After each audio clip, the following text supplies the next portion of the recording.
حضرات محترم معزز خواتین اور عزیزہ طالبات، منصرہ کی سرزمین پر ایک مرتبہ میں عربی دوم پڑھ رہا تھا تو آیا تھا سپول سے پیدل، پتہ نہ کیسے کیسے آئے تھے، یہاں تک بالوں میں گھس جاتا تھا، جوتا بالوں میں چلا گیا۔ اب تو اللہ کا شکر ہے، اب پھر اس گاؤں میں اتنا عظیم ادارہ دیکھ کر میرے حیرت کی کوئی انتہا نہیں۔ میں آنکھ مال مال کے دیکھ رہا ہوں کہ میں صحیح دیکھ رہا ہوں یا غلط دیکھ رہا ہوں۔ یہ تو کسی بڑے شہر میں بہت نامی گرامی سرکل والا عالم،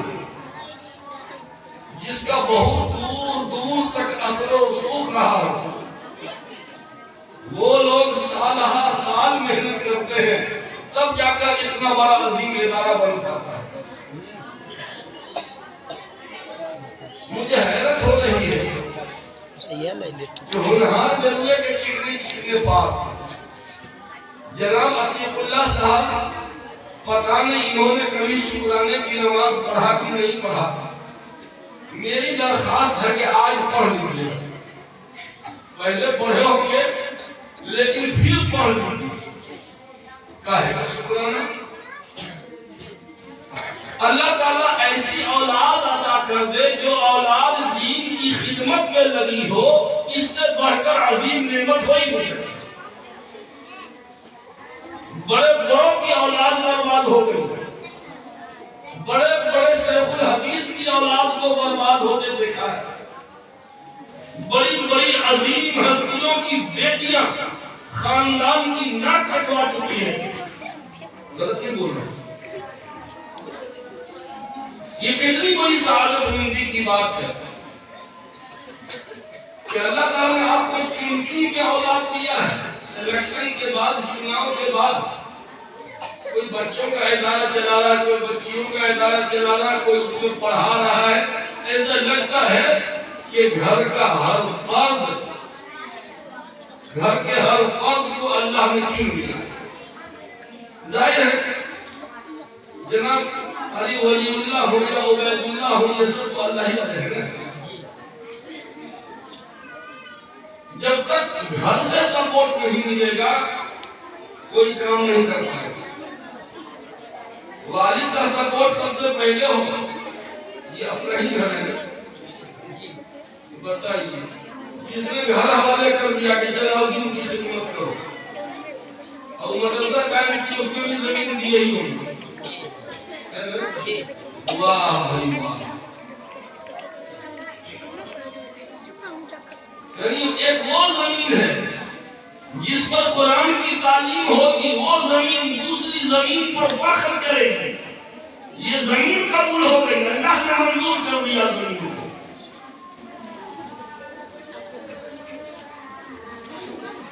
سہاگن وہی ہے کیا جس کو چاہے۔ کیا ایک عورت، ایک لڑکی شادی شدہ ہے لیکن شوہر دیکھ ریکھ نہیں کرتا، وہ کیسی سہاگن ہے؟ اس کو تو لوگ ابھاگن کہیں گے، ابھاگن۔ لیکن ایک لڑکی ہے، ایک عورت ہے، زیادہ خوبصورت بھی نہیں، اچھی پرسنالٹی بھی نہیں، لیکن شوہر اس کا اس سے بہت پیار کرتا ہے، تو لوگ کہتے ہیں کہ اصل سہاگن تو یہ ہے۔ کہاوت یہیں سے مشہور، سہاگن وہی ہے کیا جس کو چاہے۔ تو اللہ جس کے مال کو، جس کی زمین کو، جس کی اولاد کو، جس کی نسل کو، جس کے وقت کو قبول کر لے، میں سمجھتا ہوں اس سے بڑا سعادت مند کوئی نہیں ہو سکتا۔ پھر سے نماز صلاۃ الشکر ادا کر لیجیے۔ میری رائے تو یہ ہے کہ روزانہ 2 رکعت صلاۃ الشکر پڑھا کیجیے۔ کیوں؟ ایک تو اس بنا پر کہ اللہ نے آپ کی اولاد کو دین کی خدمت کے لیے چنا، اس بنا پر، اور دوسرے اس بنا پر کہ تاکہ اللہ تعالیٰ دین کی خدمت پر قائم رکھے، دائم رکھے۔ کبھی ایسا ہوتا ہے دین کی خدمت میں لگا پھر بھٹک گیا تو بھٹکنے نہ پائے، اللہ اس پہ جما دے، اس کے لیے آپ صلاۃ الشکر پڑھا کیجیے۔ بہرکیف میں جو باتیں عرض کرنے جا رہا ہوں وہ یہ ہے کہ ہندوستان پر ایک فتنہ نازل ہوا، علماء نے اس کا مقابلہ کیا اور اس میں کامیاب ہے۔ فتنہ کیا؟ فتنہ انگریز کا اٹیک ہوا ملک پر،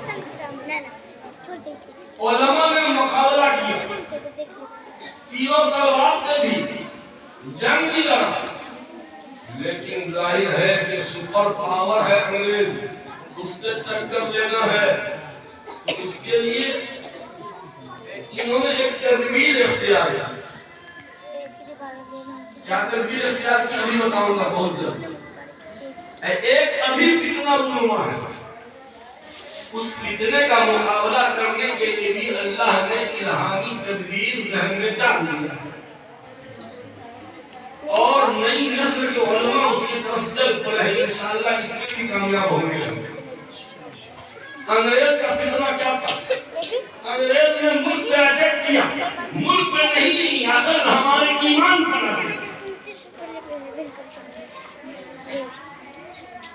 اسپین پر بھی انگریزوں نے حملہ کیا، اسپین سے مسلمان اٹھ گئے،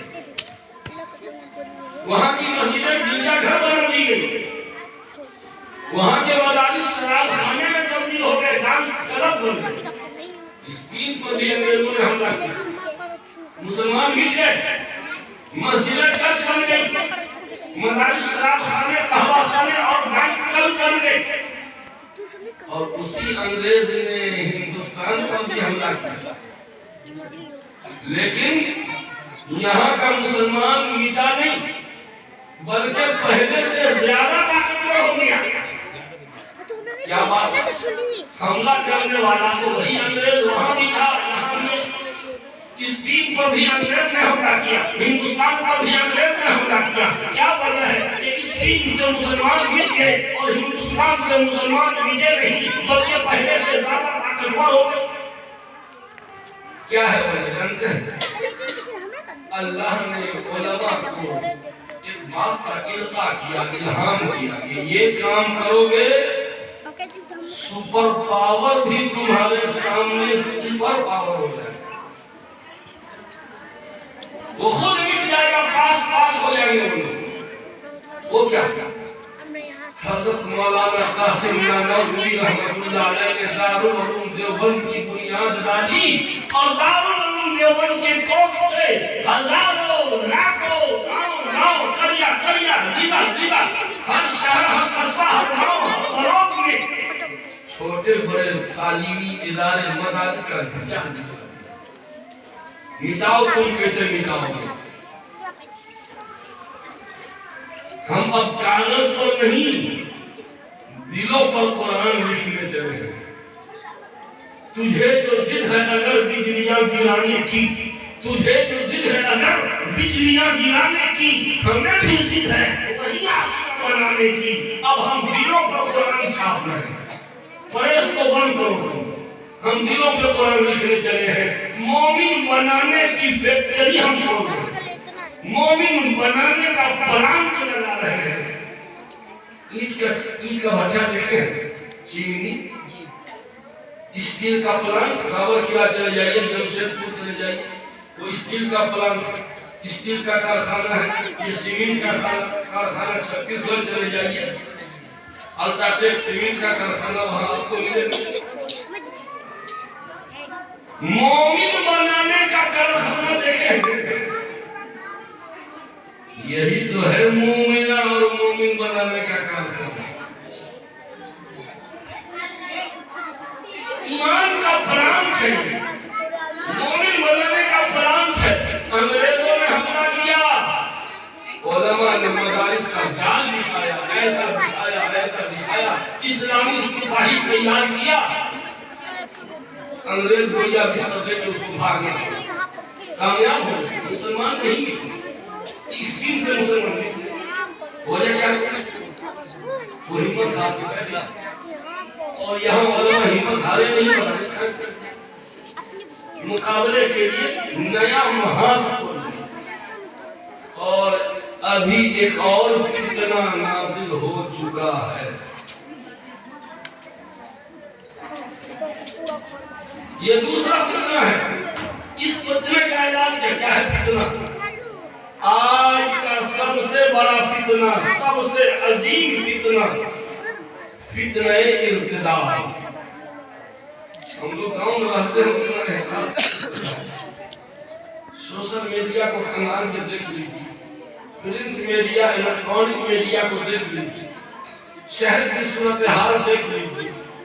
آپ کسی کورٹ میں وکیلوں سے رابطہ کر لیجیے کہ کتنی لڑکیاں ہیں جو ایک مہینے میں دھرم پریورتن کا سرٹیفکیٹ بنوانے آپ کے پاس آ رہی ہیں. تو فتنہ ارتداد آج پھر وہ پرانا فتنہ نئے ماڈل میں پیش ہوا. فتنہ وہی ہے مگر ماڈل بدل دیا گیا ہے. تو اس کا علاج کیا ہے؟ اس کا علاج گاؤں گاؤں، قریہ قریہ، چھوٹے پیمانے پر بڑے پیمانے پر مکاتب کا جال بچھا دیا گیا. فتنہ ارتداد مردوں میں کم، لڑکیوں میں زیادہ ہے. لڑکیاں مرتد ہو رہی ہیں اور یہ حملہ کدھر سے ہو رہا ہے؟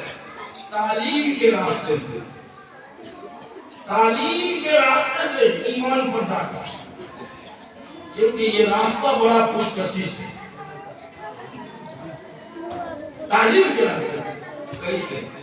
تعلیم گاہ، تعلیمی اداروں کو ایسا بنا دو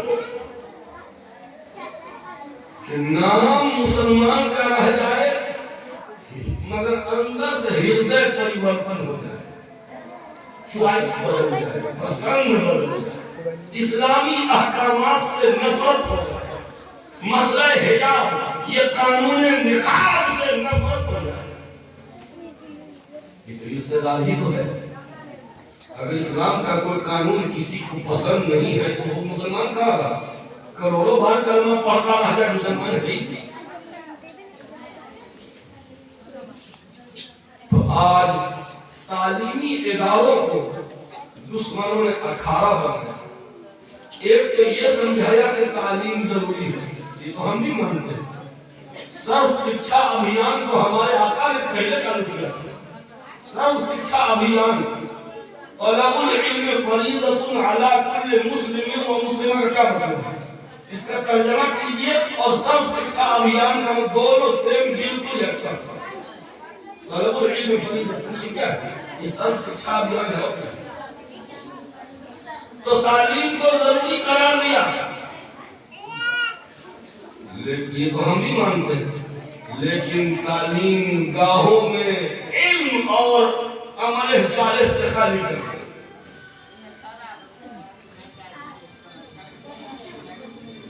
آج نتیجہ کیا نکلا؟ تعلیم بزنس، بہترین بزنس، نفع بخش بزنس. اسکول والے 150 کا شرٹ 800 میں بیچ رہے ہیں. شرٹ کا دم 150.